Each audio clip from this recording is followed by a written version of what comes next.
Que a graça e a paz do nosso Senhor Jesus nos inunde e nos fortaleça nessa manhã. Amém? Lucas capítulo 20, versículo 27. Chegando alguns dos saduceus que dizem não haver ressurreição, perguntaram a Jesus: Mestre, Moisés nos deixou escrito que se um homem casado morrer sem deixar filhos, o irmão desse homem deve casar com a viúva e gerar descendentes para o falecido. Ora, havia 7 irmãos. O primeiro casou e morreu sem filhos. O segundo e o terceiro também casaram com a viúva, e assim foi com os 7. Todos morreram sem deixar filhos. Por fim, morreu também a mulher. Portanto, na ressurreição, de qual deles a mulher será esposa?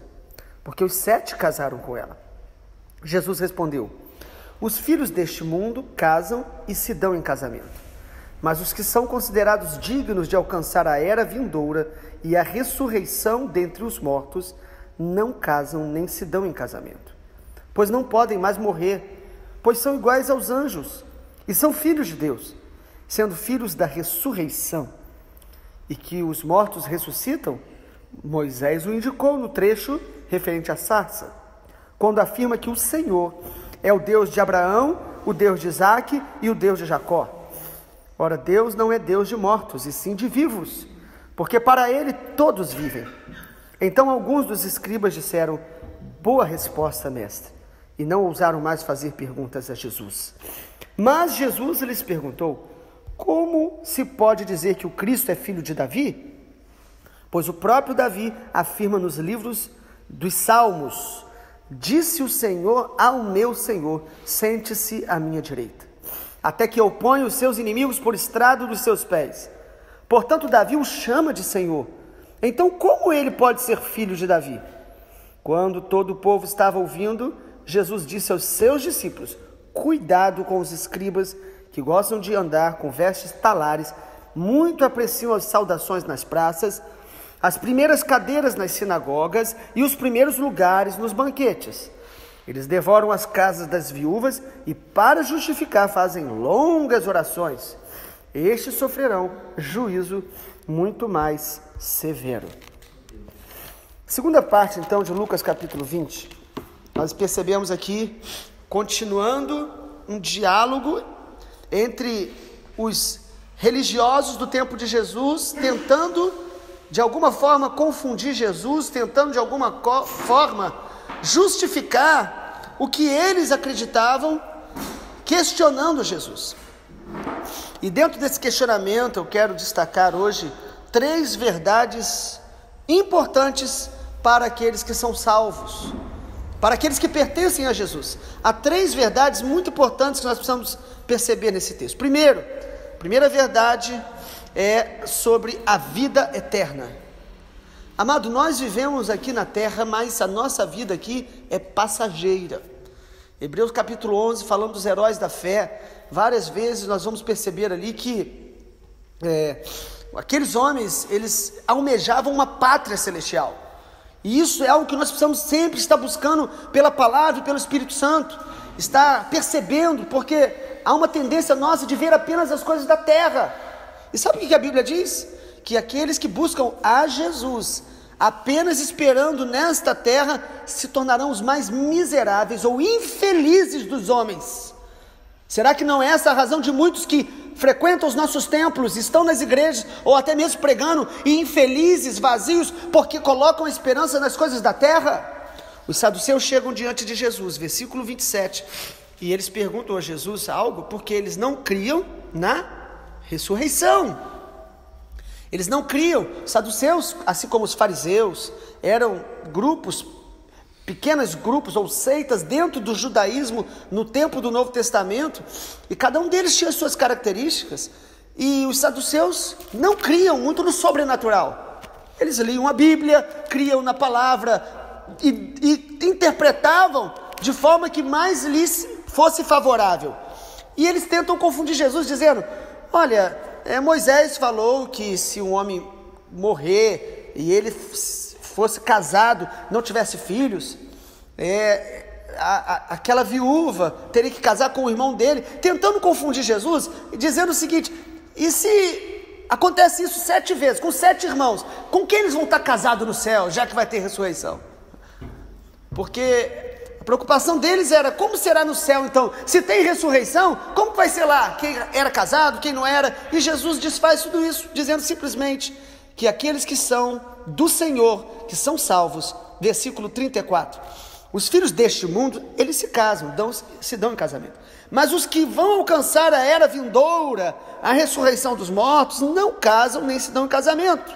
Por quê? Pois não podem mais morrer, são iguais aos anjos. O casamento, um dos propósitos do casamento é justamente a reprodução, é a continuidade, e no céu não vai ter casamento. Não se preocupe com isso. E talvez a preocupação deles, né? Quantas coisas boas aqui da terra, o casamento, a intimidade, e eles preocupados, como será no céu? Jesus disse que no céu nós não teremos a necessidade de nos casar. O céu, vida eterna, é Jesus, é plenitude, é incomparável a qualquer prazer, a qualquer coisa boa dessa terra. Tudo de melhor deste planeta, deste mundo, não se compara com a glória que há de vir. Amém, Deus. Então Jesus diz que os filhos de Deus, eles sabem que vão ressuscitar, e lá não precisarão de casamento, não precisarão de relação sexual, não precisarão de bens materiais, porque Jesus é a vida eterna, e quem conhece a Jesus aqui sabe disso. Por isso que o apóstolo Paulo dizia que ele considerava tudo como esterco, por causa do conhecimento de Cristo, tudo. Ele não se apegava, amado. Verdade essencial desse texto, Jesus deixa claro, os filhos de Deus, eles têm a vida eterna. Louvado seja o nome do Senhor.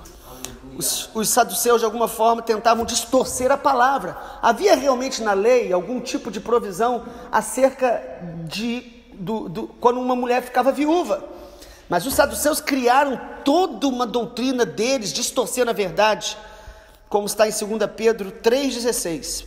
Pedro nos diz que aqueles que leem a Bíblia distorcem a verdade para falar o que eles querem. Isso você vai ver até o dia da volta de Jesus. Pessoas negando verdades bíblicas absolutas, usando um texto que eles querem, distorcendo, para que aquele texto fale o que a vontade dele deseja. Jesus fala claramente aqui, a vida eterna é uma realidade, e os filhos de Deus amam pensar na eternidade, vivem na terra, mas cultivando uma vida que na eternidade valeu a pena, que na eternidade haverá colheita, vivendo uma vida aqui, mas não apegada a este mundo. Como Lutero dizia, o Filho de Deus deve viver com os pés na terra, mas com o coração no céu, com os olhos na eternidade. Isso nos mantém santos, isso nos mantém investindo no reino de Deus continuamente, com uma vida que traga a palavra de Deus para outras pessoas, que leve a palavra de Deus para outras pessoas. Mas o segundo ensinamento, a segunda verdade essencial desse texto, além da vida eterna, Jesus deixa claro que ele é o Filho de Deus. O Filho de Deus. É interessante que depois dessa discussão com os saduceus, Jesus faz uma pergunta para eles, versículo 41. Como pode dizer que o Cristo é o filho de Davi? Pois Davi afirmou no livro dos Salmos, disse o Senhor ao meu Senhor, sente-se à minha direita. Jesus aproveita essa conversa com os saduceus aqui, amados, para falar sobre a divindade dele, porque eles esperavam um Messias, filho de Davi, descendente genético humano, e realmente Jesus ele é da descendência de Davi, mas Jesus aqui está mostrando que ele é mais do que um homem, ele é 100% homem, descendente de Davi, mas ele é filho de Deus. E ele cita aí o Salmo, quando o salmista diz, Davi disse o Senhor ao meu Senhor. Jesus está mostrando aqui, amado, que ele é filho de Davi, mas ele é filho de Deus. Ele mostra a humanidade e a divindade dele. Ele mostra que o próprio Davi disse que o Pai é o Senhor, mas disse ao seu filho que também é Senhor, que ele reinaria, que ele venceria os seus inimigos. Versículo 43. O salmo que Jesus está citando aqui, no versículo 42, é o Salmo 110, Davi está falando sobre o Messias, e Davi, mesmo sem conhecer a Jesus, ele já sabia que o Messias estaria à destra do Pai, e seria Senhor, assim como Deus é Senhor. Jesus deixa claro para nós, que Ele é Deus, Ele é digno de glória, de honra, Ele é único, Ele é Filho de Deus. Aleluia. A divindade de Jesus e a humanidade de Jesus não se contradizem. Ele é 100% homem, 100% Deus. E isso deve nos levar a adorá-lo, amá-lo e a glorificá-lo sempre. E em último lugar, última verdade importante desse texto, é que todos nós precisamos vigiar constantemente contra o engano. Jesus vai nos mostrar no versículo 45 em diante, que aqueles que estavam ali envolvidos com a religiosidade do seu tempo, ele está falando dos escribas agora, no versículo 46, ele fala para os seus discípulos o seguinte: cuidado com os escribas. Ele está mostrando aqui que nós temos que ter um cuidado muito grande com o engano, com a falsa religiosidade. E Jesus aqui não está apenas falando de outros que vão tentar nos enganar, mas ele está falando para nós não alimentarmos no nosso coração falsa religiosidade. O que é isso? Você percebe aí que Jesus denuncia que a religião dos escribas alimentava neles o orgulho, a hipocrisia, a ganância. 3 pecados tão claros na vida desses religiosos. O orgulho, no versículo de número 46, diz que eles gostavam de vestes talares que os religiosos usavam, apreciavam saudações nas praças, gostavam de elogio, gostavam de serem vistos pelos homens. É a concupiscência do reconhecimento, quando nós estamos achando que o que a gente faz de alguma forma é digno de elogios, quando a gente começa a usar até o que a gente faz para Deus, para promover o nosso nome. Isso é pecado contra Deus e é engano que nós precisamos vencer todos os dias no nosso coração. O orgulho, Jesus fala cuidado, no versículo de número 46, essa palavra é um alerta, e ele está falando para os seus discípulos: cuidado com esse orgulho da religiosidade dos escribas, cuidado com a ganância, porque ele diz aqui no versículo 47, eles devoram as casas das viúvas, eles tiram aquilo daqueles que têm pouco, muitas vezes, eles exploram aquelas pessoas mais fracas. Quantas pessoas carentes, com situações difíceis, e que diante de um falso profeta, um falso pastor, são saqueados, são manipulados, e tiram tudo deles. Nós precisamos cuidar, vigiar na nossa vida.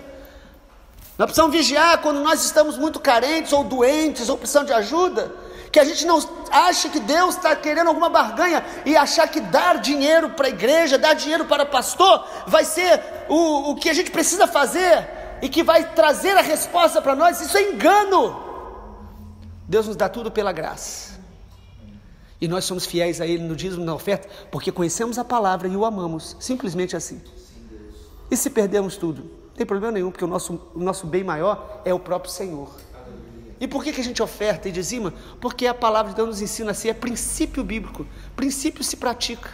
Só distorce isso quem não quer dar. Quem discute sobre dízimo é porque não quer dar. Quem dá, dá com alegria e dá com amor.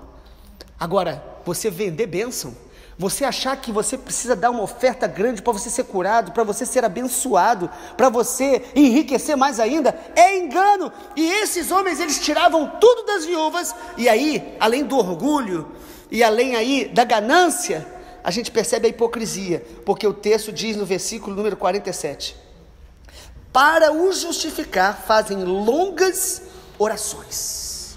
Então, a religiosidade às vezes nos faz orar muito, mas sem profundidade. Orar muito, orar firme, mas sem mudança de caráter.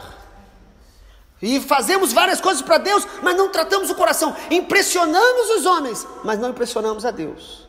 Nos preocupamos de sermos vistos pelas pessoas como pessoas de Deus, mas não nos preocupamos de nos quebrantar no coração, para que Deus olhe para a gente e se agrade com um coração quebrantado, um coração santo. Esse é o pecado dos escribas, este é o pecado da religiosidade vazia. Este é o pecado que eu e você precisamos vencer dentro de nós, e não nos impressionar com pessoas que aparentemente são muito ungidas, porque oram longamente, porque às vezes até fazem milagres, mas não tem o caráter de Jesus, e a motivação é o orgulho, a cobiça e a hipocrisia.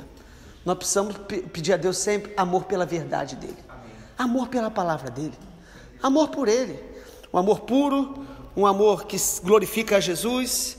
Jesus falou certa vez para os discípulos: cuidado com o fermento dos fariseus e dos saduceus. E lá no texto de Mateus, Jesus fala que o fermento dos fariseus é a hipocrisia. Não fala qual é o fermento dos saduceus. Nós podemos pensar que seja a incredulidade, porque os saduceus não criam no sobrenatural, é uma possibilidade. O que Jesus está falando é: cuidado para que a sua prática religiosa, aquilo que você chama de comunhão com Deus, seja deformado pelo seu coração enganoso, pelas suas próprias vontades e vaidades, e você perca a essência. A essência do Filho de Deus é viver Cristo, é viver imitando Jesus, em seu caráter, em sua natureza, é se submeter ao processo do Espírito Santo, que nos santifica diariamente, nos amadurece, nos torna mais parecidos com o Senhor, em nossos relacionamentos, em nossas prioridades. Nós precisamos a centralidade de Jesus, que essas 3 verdades que esse texto nos ressalta, possa estar queimando no nosso coração. Os filhos de Deus, eles vão priorizar a eternidade, eles vão crer na divindade de Jesus, e eles vão fugir e vigiar contra toda raiz de engano que vem de fora, e aquele engano que vem do nosso próprio coração, que nós precisamos levar para Jesus todos os dias. Vamos orar? Pai, nós queremos pedir ao Senhor misericórdia, porque o nosso coração é enganoso, e quando o Senhor nos alerta sobre o fermento, o Senhor está nos chamando a uma vida profunda, de integridade, de transparência com o Senhor. Ó Deus, de exposição diária da nossa alma, a Tua Palavra, que a Tua Palavra nos santifique, que a Tua Palavra nos liberte de toda raiz de orgulho, de toda raiz de hipocrisia, de aparência sem essência, que a Tua Palavra nos santifique de toda cobiça. Senhor, em nome de Jesus, a nossa oração é que o Espírito Santo, Espírito da verdade, venha dissipar o engano do nosso coração todos os dias, nos tornando mais submissos, parecidos com Jesus, amando a Jesus, amando testemunhar de Jesus, amando confessar os nossos enganos, para que a verdade reine em nós. Livra-nos do mal e nos dê amor cada dia maior pela Tua presença, pela eternidade, pela Tua glória, em nome de Jesus. Amém, Senhor. Glória a Deus.